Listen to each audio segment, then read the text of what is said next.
नमस्कार, very good morning. आणि operation सिंदूरमध्ये जो एअर स्ट्राईक झाला आहे तिन्ही सैन्यांनी मिळून हे कारवाई केली आहे. आणि ही कारवाई जसं पूर्ण भारतीय म्हणत होते की लॉंग ओव्हरड्यू होती. 14 ते 15 दिवसाच्या मध्ये 22 एप्रिलनंतर जे कारवाई झाली आहे ही एक अत्यंत वेल ऑर्गनाइज्ड आणि सुदृढपणे केलेली आहे. आपण पाहतो ते म्हणत होते की फोकस्ड आहे, मेजर्ड आहे आणि नॉन एस्केलेटरी आहे. म्हणजे हे अचूक ठिकाणं पाहून किती कसं डिस्ट्रक्शन होईल आणि कसं इफेक्टिव्ह राहील हे आपण पाहिलं आहे. आणि माझं कॉंग्रॅच्युलेशन्स आणि कॉम्प्लिमेंट्स की आपल्या देशाने ही जी कारवाई केली आहे ही जबरदस्त आहे. आणि आता ह्याच्या पुढे काय होईल, कसं होईल हे आपण ह्याचा उलगडा होईल आणि आपण हे लवकरच पाहू. But as a first reaction 10 out of 10. नक्कीच सर. या सगळ्या एअर स्ट्राईक नंतर पाकिस्तान रिटालिएट करण्याची शक्यता कितपत आहे? कशा पद्धतीनं पाकिस्तान रिटालिएट करू शकतो आणि भारतीय सैन्य त्याला उत्तर देण्यासाठी कसं सज्ज आहे सध्या?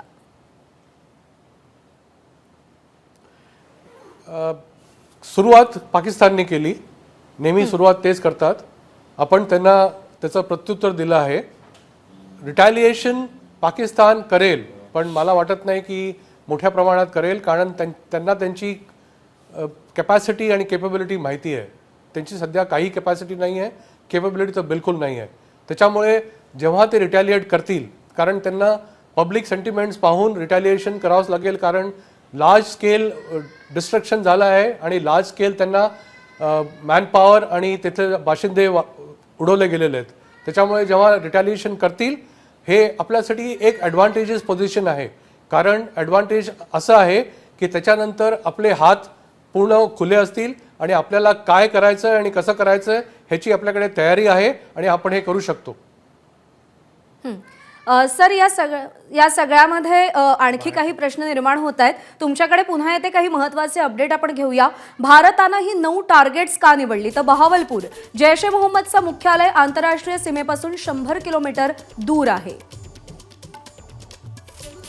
मुरीद के, लष्कर ए तोयबाचं मुख्यालय आंतरराष्ट्रीय सीमेपासून 30 किलोमीटर दूर आहे. गुलपूर, दहशतवाद्यांचा तळ एलओसी पासून 35 किलोमीटर दूर होता. सवाईमध्ये लष्कर ए तोयबाचा तळ होता, सीमेपासून 30 किलोमीटर त्याचं अंतर होतं. बिलाल, जैश ए मोहम्मदचा लॉन्चिंग पॅड होता. कोटली, लष्कर ए तोयबाचा कॅम्प होता. 50 दहशतवादी इथं होते असं कळतंय आणि एलओसी पासूनचं अंतर होतं 15 किलोमीटर. बर्नाला, दहशतवादी तळ होता. एलओसी पासून अंतर होतं फक्त 10 किलोमीटर. सरजाल, जैश ए मोहम्मदचा तळ होता आणि सीमेपासूनचं अंतर होतं फक्त 8 किलोमीटर. महमुना, हिजबुल मुजाहिदीनचं मुख्यालय, सीमेपासून अंतर होतं 15 किलोमीटर दूर. तर जिथे जिथे या दहशतवाद्यांचं तळ होतं, जिथे जिथे या दहशतवाद्यांचे अड्डे होते, त्या सगळ्या ठिकाणांना भारतानं लक्ष्य केलेलं आहे. पुन्हा एकदा अनिल बाम सरांकडे जाऊयात. सर, आपण ही 9 ठिकाणं पाहिली, दहशतवाद्यांना टार्गेट करण्यात आलेलं आहे. काय महत्त्व आहे सीमेजवळच्या या 9 ठिकाणांचं आणि त्याचं भौगोलिक स्थिती कशी आहे? आपण पाहतो की हे जे 9 ठिकाणं आहेत नॉर्थ टू साऊथ आणि आपल्या सीमेपासून 8 ते जवळजवळ 32 ते 35 किलोमीटर इन डेप्थ आहे. तसं म्हटलं जाईल तर हे शॅलो लेवलचे ॲक्शन आहे आणि आपण स्टँड अलोन किंवा बियॉन्ड व्हिज्युअल रेंज ॲम्युनिशन वापरू शकतो आणि ह्याच्यावरती हल्ला करू शकतो.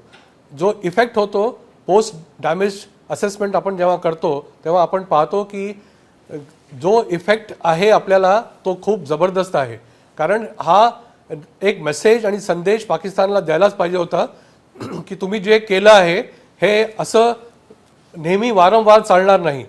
आणि आपण पाहिलं आहे की आपण जितके टार्गेट्स नॉमिनेट केले आणि त्यांना टार्गेट केलं आहे ते सगळे असे होते जिथे की दहशतवाद्यांचे केंद्र होते, लॉन्च पॅड्स होते, ट्रेनिंग सेंटर्स होते, जिथे आपण हिट केलं आहे. आपण सध्या कुठल्याही मिलिटरी इन्स्टॉलेशनला आपण टार्गेट केलं नाही आहे. आपल्याकडे कॅपॅसिटी आहे, आपण कंप्लीट पाकिस्तानच्या डेप्थपर्यंत मार करू शकतो, पण आपण आपला संयम ठेवला आहे आणि कोऑर्डिनेटेड आणि ऑपरेशनल रिक्वायरमेंट प्रमाणे आपण हा सध्याचा हमला केला आहे. आणि जर का एस्केलेशन झालं तर आपण नेक्स्ट लॅडर किंवा नेक्स्ट लेवलला आपण मूव्ह करू शकतो. We can move a notch upstairs. Sir, बहावलपूरमध्ये जैश ए मोहम्मदचं हेडक्वार्टर उद्ध्वस्त करण्यात आले, या संदर्भात आपल्याला डिस्कस करायचं आहे. पण एक महत्त्वाची अपडेट आपण पाहूया. या घडीची महत्त्वाची अपडेट. पाकिस्तानची 9 लक्ष्य बेचिराख करण्यासाठी राफेल विमानांचा वापर करण्यात आला. राफेल विमानांनी लक्ष्यांवरती स्काल्प क्षेपणास्त्र डागली आहेत. अतिदूरच्या लक्ष्यांवर मारा करण्यासाठी स्काल्प क्षेपणास्त्र वापरले जातात. 500 किलोमीटर अंतरावरील लक्ष्यांचा मारा करण्याची त्यांची क्षमता आहे. 1000 किलोमीटर प्रति तास वेगानं स्काल्प क्षेपणास्त्र मारा करू शकतात. शत्रूच्या रडारवर स्काल्प दिसत नसल्यानं हा हल्ला यशस्वी झाल्याचं कळतंय. पाकिस्तानची 9 लक्ष्य बेचिराख करण्यासाठी राफेल विमानांचा वापर करण्यात आला आणि या राफेल विमानांमधून स्काल्प क्षेपणास्त्र डागण्यात आली. पुन्हा एकदा अनिल सरांकडे जाऊयात. सर, आपण आता पाहतोय की राफेल विमानांचा वापर करण्यात आला, स्काल्प क्षेपणास्त्र वापरण्यात आली. काय वैशिष्ट्य आहे त्या स्काल्प क्षेपणास्त्राची आणि ती निवडण्यामागची कारणं काय? स्काल्प जे ॲम्युनिशन आहे, मिसाईल आहे, हे एक स्मार्ट मिसाईल आहे.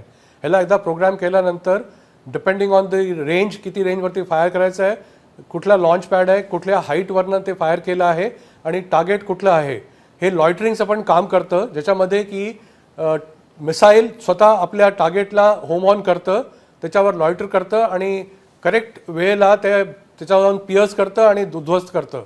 आपण पाहिलं आहे की जितके पण मिसाईल्स आपण लॉन्च केले आहेत फ्रॉम द रफायल एअरक्राफ्ट, आणि रफायल एअरक्राफ्ट हे मल्टी रोल आणि ऑल वेदर एअरक्राफ्ट आहे, त्याच्यामुळे त्याची मारक क्षमता खूप जबरदस्त आहे. आणि आपण पाहिलं आहे की जितके हिट केले आहेत, आपण ह्याची सुरुवात झाली जवळजवळ सकाळी 1:28 आणि 1:51 हे कारवाई चालली. आणि जेव्हा आपल्या ADG-PI म्हणजे ॲडिशनल डायरेक्टर जनरल पब्लिक इन्फॉर्मेशननी 1:44 त्यांना ट्विट केलं की जय हिंद आणि सांगितलं की रिव्हेंज हॅज बीन सर्व्ड, तर त्याच्यामुळे आपल्याला कळलं की आपण काय कारवाई केली आहे आणि आता हळूहळू तिकडनं रिपोर्ट येतील. ABP माझा, उघडा डोळे बघा नीट.